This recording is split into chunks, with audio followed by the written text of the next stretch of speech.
5 years now, or tell us a little bit about yourself.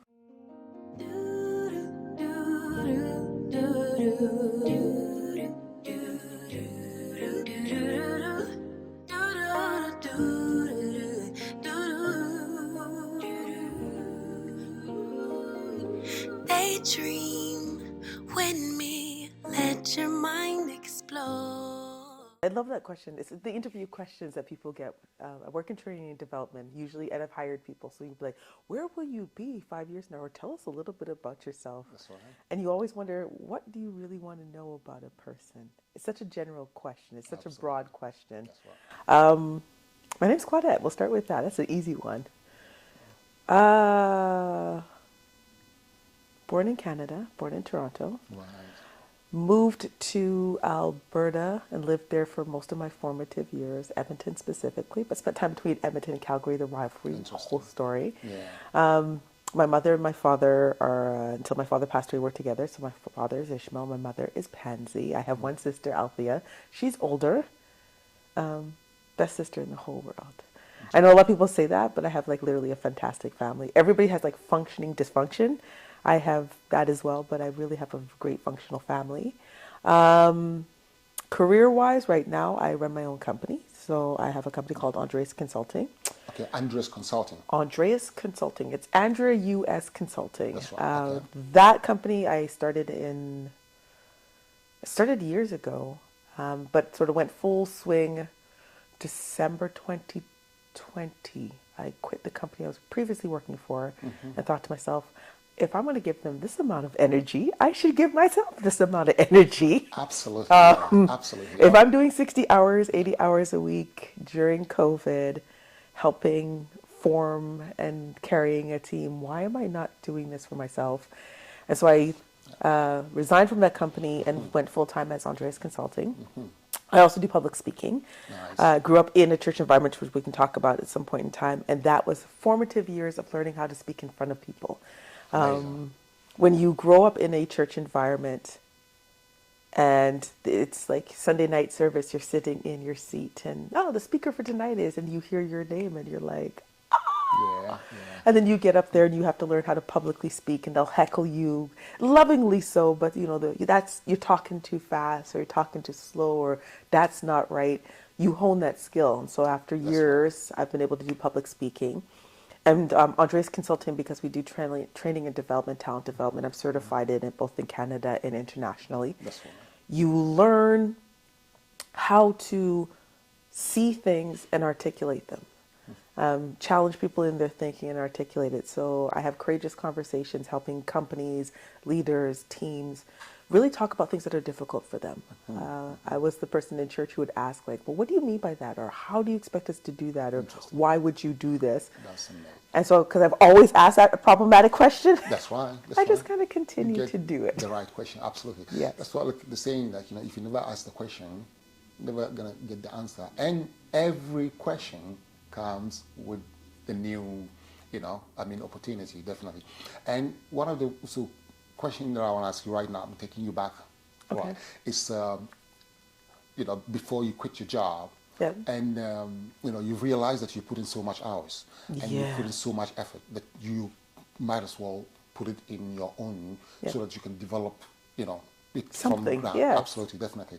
And where do you get the inspiration and the energy and that the zeal that keep you going, right? That you take it from working, from the company, now owning your own and still going really strong.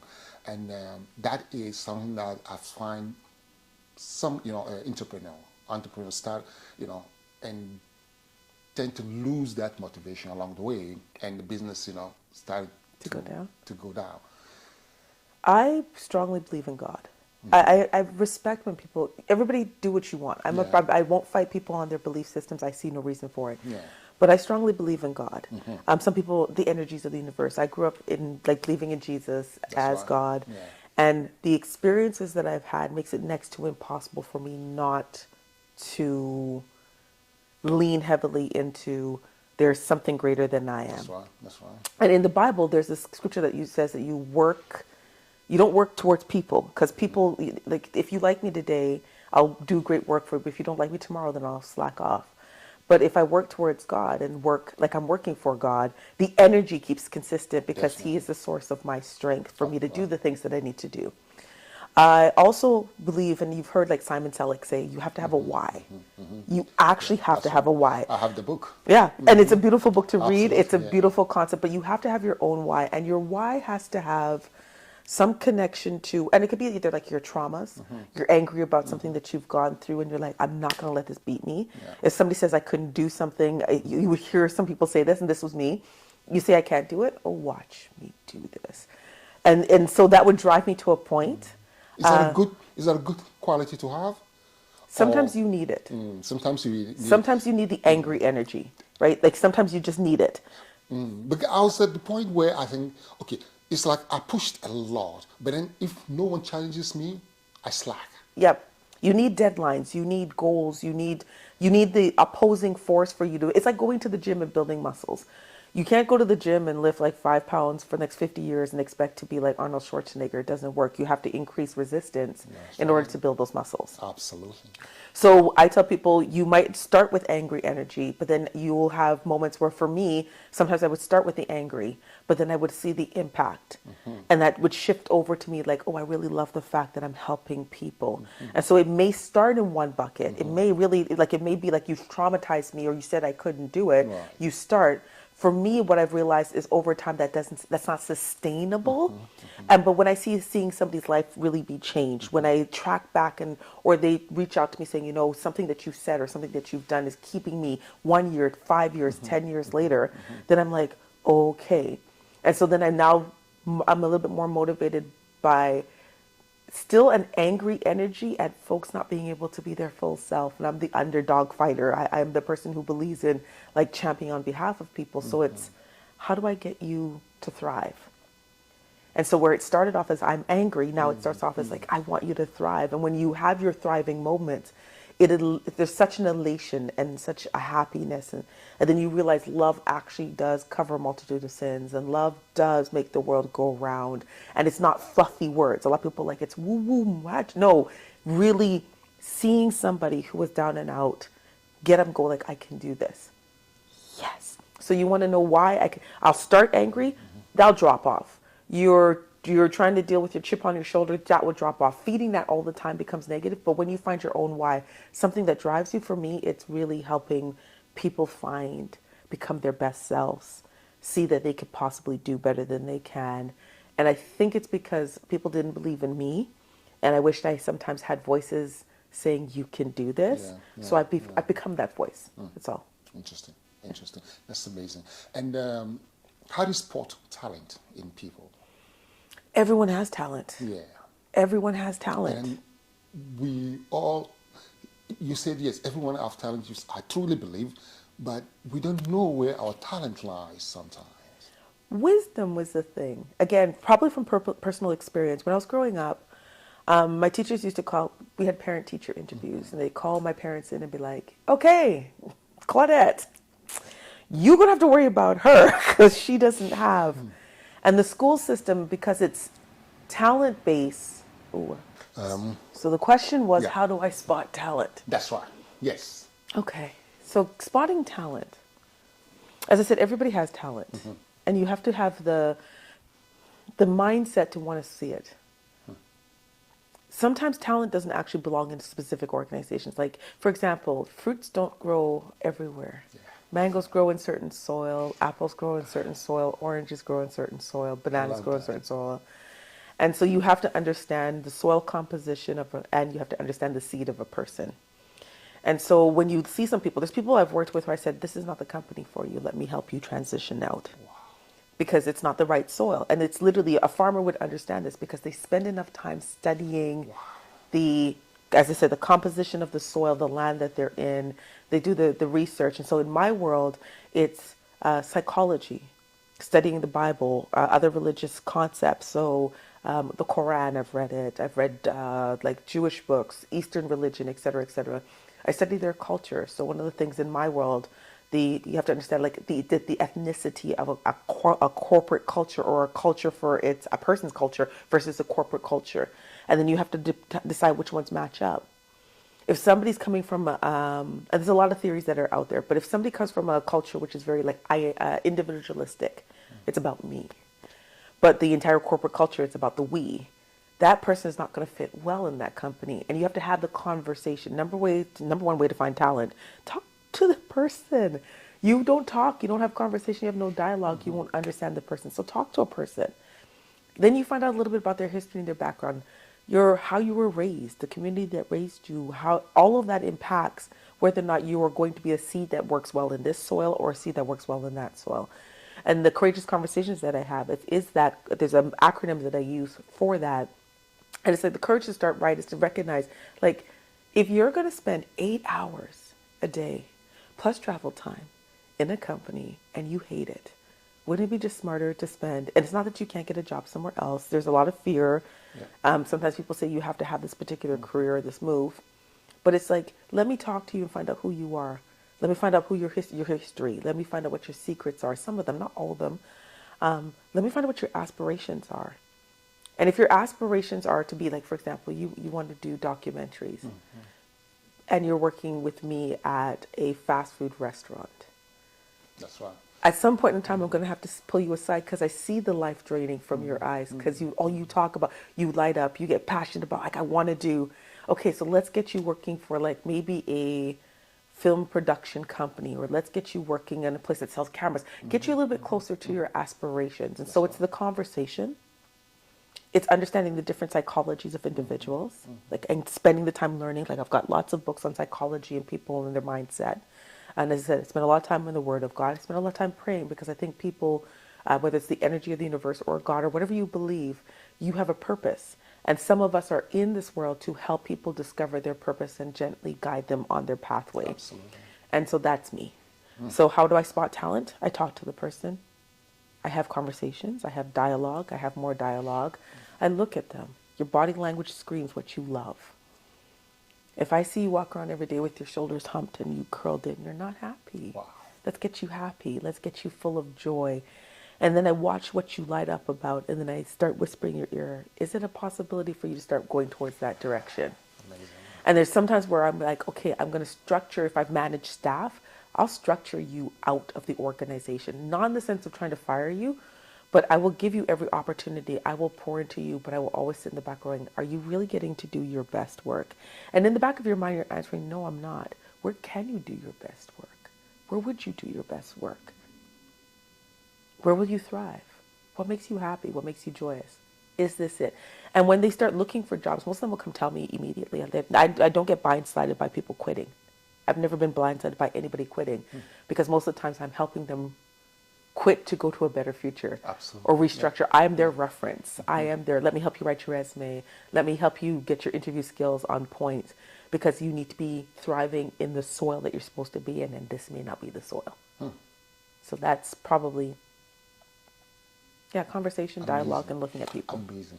I've seen people, and when I talk about people, I am among those that didn't have just one soil. That kind of they can try. They come from different part of a planet. That it's harder for them to, if you have to take them back and say, okay, what's your identity?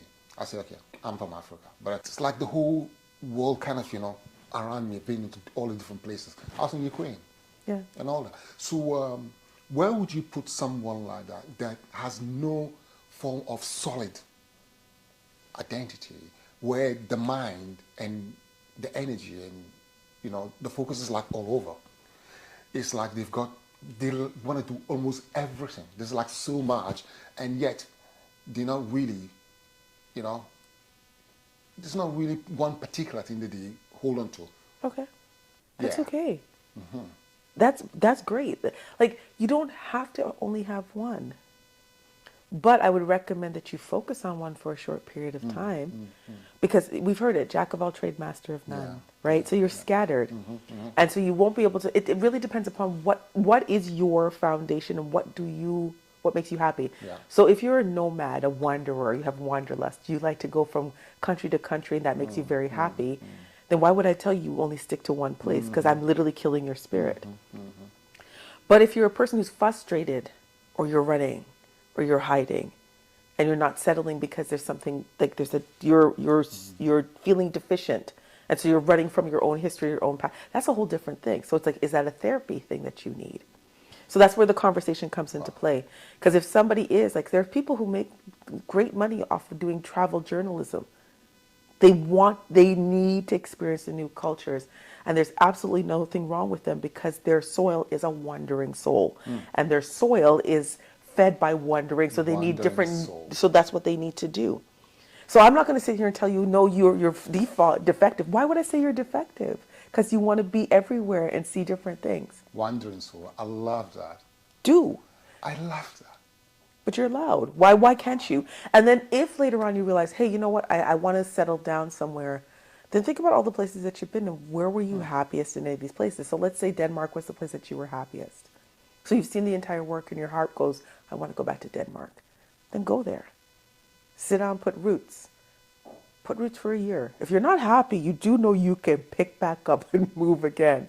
And that's what I tell people. It's like, so if you want to. But if you're also a person who's like, okay, I'm so, like, I have friends who have like ADD, ADHD. And they're like, I need to do a bunch of stuff. Well, there's ways that I can help you structure your day where you're doing 20 or 30 different things, but it's focused in one bucket. So for example, in like if you're running a small business, you can do accounting.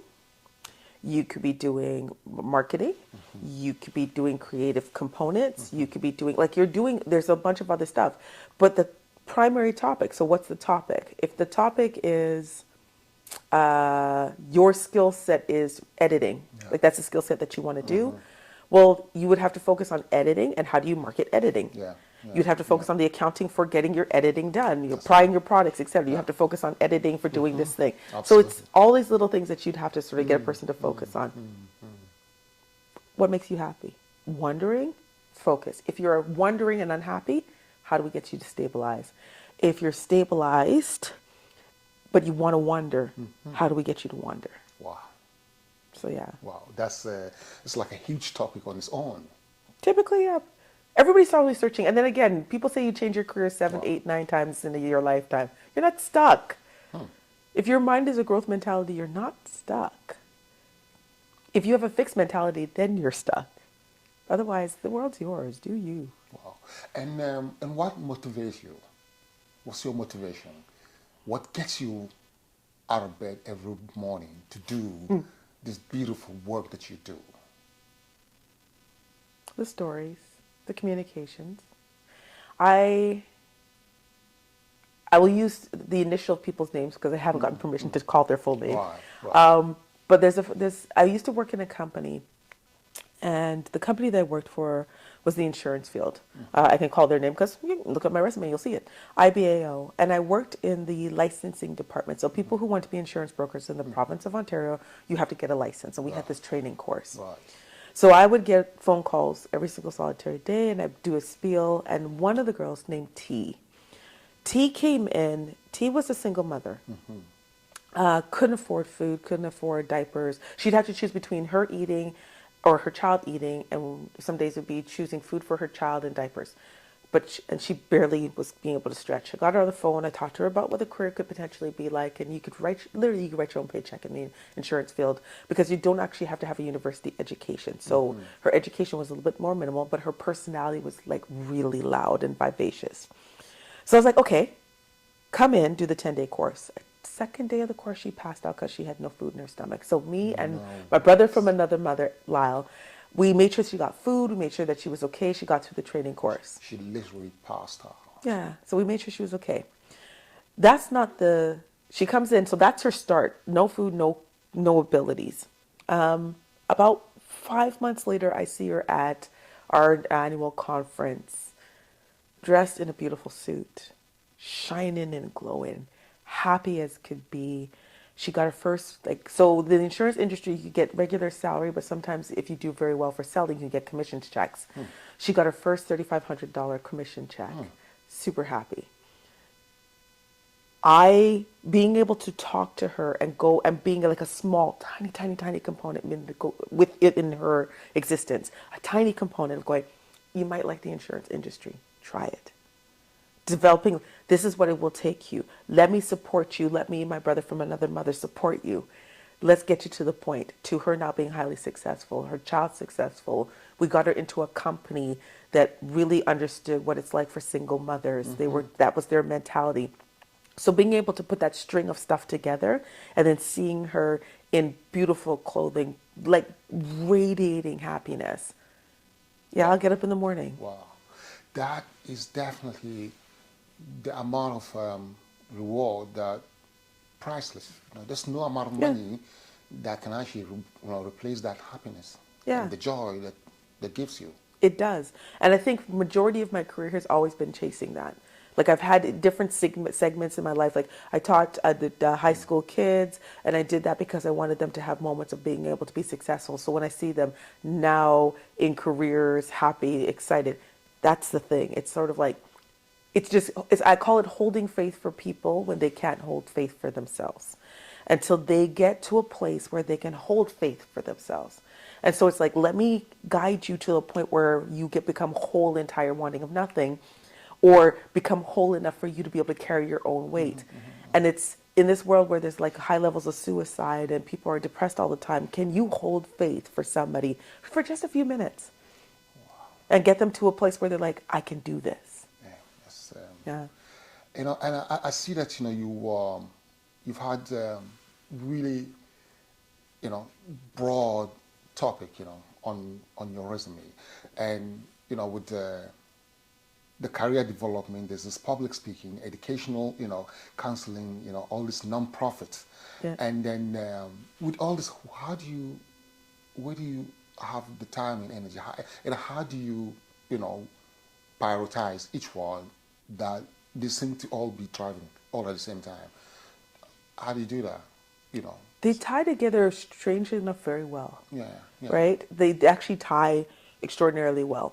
So, for example, Andre's consulting when I'm building training. I love information. I love knowledge. I love being able to talk to a subject matter expert and like just watch them be brilliant. And I don't have the tolerance or the patience to go to university for 4 years, 8 years, 12 years, to be an engineer. But if I can watch an engineer for like 6 to 8 weeks and have like a really interesting conversation and learn, it is just so exciting to see their world and see the possibilities. And so that's my primary. But out of that, I'm having conversations. I can't pull information from somebody without having that conversation. Yeah, that's right. So because I'm pulling information, I'm having to learn how to ask the right questions and dialogue with them and see where they're at. And so that became easy for me to start having conversations with people and asking harder questions and like diving deep into who they are. So the Courageous Conversations came out of that because I literally been having them all the time. Companies hire me to come in and find out why people are not performing. My job is to poke the elephant in the room to find out why people are not performing. And it could be any number of things. It could be the corporate culture or the company culture. It could be like the processes and systems that they have in place. They're just busted. But my job is to do that. But because I'm asking those questions, so then it became very easy for me to host Courageous Conversations and to create a framework because I created it in my regular world and thought, oh, this works. And a lot of people have been using it and I've taught people to use it directly and indirectly. And I was like, wait, this actually works. So then I started doing that on the side because I worked in the not-for-profit world for the majority of my career. Right. And it's very interesting when you have a volunteer, because volunteers, they're not like employees where you can threaten their pay and their livelihood. They're giving you their free time. So how do you get them to do the stuff that they need to do, still enjoy what they are doing, show them appreciation, give them a skill set, but put something in place because sometimes some of them are not behaving themselves accordingly. So the Courageous Conversations helping not-for-profits have that piece. And then, as I said, I grew up in church talking, so it was how they tie all together is that they actually flow together very well. They just do. And then from a timing perspective, I've always had insomnia, right? So sleep and me are not great friends. Yeah. And so my brain is constantly going, and I learn how to sort of discipline, and I know people can be like, well, you've got to have self-love. I love myself, I really do.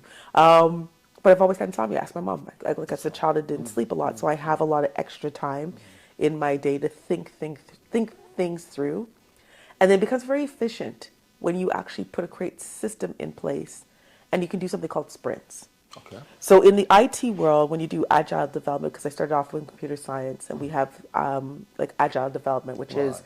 you want to sort of as quickly as possible figure out whether this is the venue you want to go in. You allocate a time frame for it. So for example, Courageous Conversations, I said I will run that. I will take 3 months, come hell or high water, 3 months. I will put out a date, and I will see whether or not there's an interest for it. Same thing with Upenda Macaulay. I will have an MVP, minimal viable product. I will put it out into the atmosphere. I will find out whether there's an interest for it. And then I will at least try to recuperate my initial investment. So if my initial investment, for example, Master Courageous Conversations, from website, creating content, doing any of the little bit of marketing that I did, which was very minimal. And that's a whole separate, because I gave it to somebody because they wanted to learn how to do marketing. And I'm like, Right. here's a product for you to work on. I'm going to believe in you for this. You take care of that. I will do this. Nice. And then as long as I 10x, 8, 9, or 10x the dollars I originally invested, I'm good. Interesting. So it doesn't always mean that I'll do it like long term, but this is the same way you were talking about people who've gone from one place to the next place to the next place to the next place. Concentrated effort for a short period of time. Take whatever it is that you need to learn out of it, and then continue to decide whether you will continue to do this thing because it's supposed to be done by you. Do you hand this thing off, or do you use it to build something else? It's all a learning cycle. So how do I get the time? Training and development is my primary focus. Been doing that for 20-something years. Having the conversations and pulling information out of people. I get on the phone. People think it takes a lot of time, but like if you're scrolling and watching cat videos, 10 hours goes by. Sadly, so true. Every single solitary day. Yeah, that's right. 4 or 5 hours.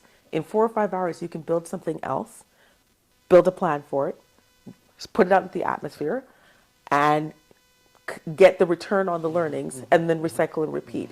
So do I waste my time on TV? Do I waste my time on Instagram? Do I waste my time on YouTube watching frivolous? Or do I actually go television? I'm going to watch something that's going to teach me how to become faster, more efficient.